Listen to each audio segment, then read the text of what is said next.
BJP परिवर्तन यात्रा के जरिए झारखंड में परिवर्तन करना चाहती है। इस समय बीजेपी के प्रदेश अध्यक्ष और पूर्व मुख्यमंत्री बाबूलाल मरांडी हमारे साथ हैं। सर, कल से परिवर्तन का आगाज हो रहा है, क्या वाकई में ये परिवर्तन यात्रा परिवर्तन कर पाएगी झारखंड में? परिवर्तन यात्रा नहीं कि झारखंड की जनता ही अब परिवर्तन चाहती है। कांग्रेस, जेएमएम और राष्ट्रीय जनता दल हेमंत सोरेन के नेतृत्व में जो पिछले 5 वर्षों से सरकार चल रही है, इन्होंने सबको ठगा, किसी को छोड़ा नहीं। जो कहावत है ना, हेमंत के कोई सगा ऐसा नहीं जिसको इन्होंने ठगा नहीं, सबको ठगा है। चाहे महिला हो, पुरुष हो, बुजुर्ग हो, दिव्यांग हो, नौजवान हो। और अब जनता इससे अब मुक्ति चाहती है, छटपटा रही है। और इसलिए हम लोगों ने कहा कि न कहेंगे न सहेंगे, आप इसमें बदल के रहेंगे। सर, क्या वाकई में जो बीजेपी पर आरोप लग रहा है कि बाहरी नेताओं के सहारे बीजेपी परिवर्तन करना चाहती है, जबकि बाहरी नेताओं का यहाँ असर नहीं होता है? अरे हम तो इस देश के, हमारे पार्टी के नेता हैं, और वो तो उन लोगों के माध्यम से जीतना चाहते हैं जो बांग्लादेश से रोहिंग्या जो मुसलमान घुसपैठ किया है उसको मतदाता बना करके उनको संरक्षित कर रहे हैं, और उसके भरोसे वो चुनाव जीतना चाहते हैं। इसलिए अब उन लोगों को निकाल रहे हैं या उसके बारे में कहते हैं कि भाई कोई घुसपैठ नहीं हुआ है। और बाकी जिन नेताओं की कर रहे हैं तो हमारे देश के लीडर हैं, तो आएंगे। तो कांग्रेस पार्टी के सारे लीडर को रोक दे। वो हेमंत सोरेन को अगर लगता है कि बीजेपी के बड़ा बाहरी नेता आ रहे हैं, तो कांग्रेस पार्टी के लीडर कौन सी है, वो लोग कहाँ के हैं? तो इसलिए बोलते समय थोड़ा समझदारी से बोल। सर, भोगनाडीह से ऐतिहासिक ये यात्रा हो रही है। भोगनाडीह से आपको आभास है कि वाकई में झारखंड की जनता जो छटपटाहट आप बता रहे थे, वो छटपटाहट यात्रा के दौरान भी लोगों में दिखाई दे? सब जगह दिखेगा, आज दिख रहा है। और भोगनाडीह ऐतिहासिक जगह है। सीधो कान्हू, चांद भैरव और फूलो जानो के वो जन्म स्थान है, जहाँ से 1855 में अंग्रेजों के विरोध लोगों ने हुल किया था।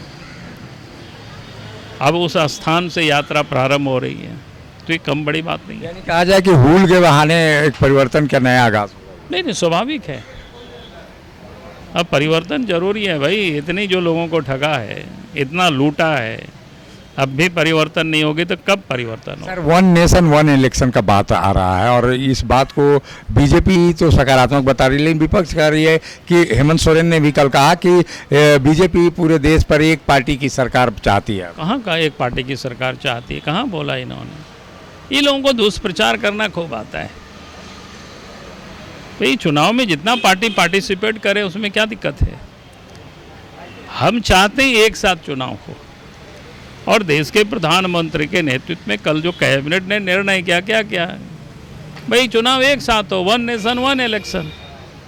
और ऐसे भी अगर आप झारखंड में देखिए, स्थानीय निकाय का चुनाव होता है तो 4 बैलेट पेपर मिलता है बच्चों को, मतदाता को। एक वार्ड पार्षद की, वार्ड सदस्य की, दूसरा जिला पंचायत समिति की, तीसरा मुखिया की, चौथा जिला परिषद की। अगर स्थानीय निकाय में 4 बैलेट पेपर का लोग यूज करते हैं, वोट डालते हैं, और वार्ड सदस्य भी चुने जाते हैं, पंचायत समिति भी चुने जाते हैं, जिला परिषद भी, मुखिया भी चुने जाते हैं, और देश के प्रधानमंत्री यही कहते हैं कि भाई और 2 बैलेट पेपर जुड़ जाना चाहिए उसमें से, एमएलए का भी और एमपी का भी। तो कितना आनंद आएगा, एक साथ सब चुनाव हो जाएगा और 5 साल लोग काम करेंगे। लेकिन ये कब से होगा? क्योंकि जो परिवर्तन झारखंड में कभी चुनाव होते हैं, महाराष्ट्र में सारे प्रोसेस है। अभी तो एक कैबिनेट से निर्णय हुआ, इसके बाद फिर पार्लियामेंट में बहुत सारे जाएगी, तो उसके बाद फिर समय लगेगा। ये थे बाबूलाल मरांडी जो बता रहे थे कि 1 नेशन 1 इलेक्शन की ये पैरवी कर रहे थे, और इसके साथ ही परिवर्तन यात्रा के जरिए झारखंड में परिवर्तन का आगाज करने के भी संकेत दिए हैं। सहयोगी शिल्पी के साथ अशोक कुमार, मुखर संवाद, रांची। मिनी लंदन मैक्लुस्कीगंज प्रकृति की गोद में बसा ड्रीम डेस्टिनेशन आपका कर रहा है इंतजार। आइए अपने यादगार लम्हों को बिताइए ड्रीम डेस्टिनेशन में। राजधानी रांची से महज 50 किलोमीटर दूर आपका अपना ड्रीम डेस्टिनेशन। जब टूटती है आस, जब थकती है सांस, जब रूठते हैं अपने, मुंह मोड़ता है जमाना, जब अंगड़ाई लेता है संकल्प, फिर बनती है कहानी, बनते हैं अनमिट निशान। देखिए मेरे साथ संघर्ष की दास्तां।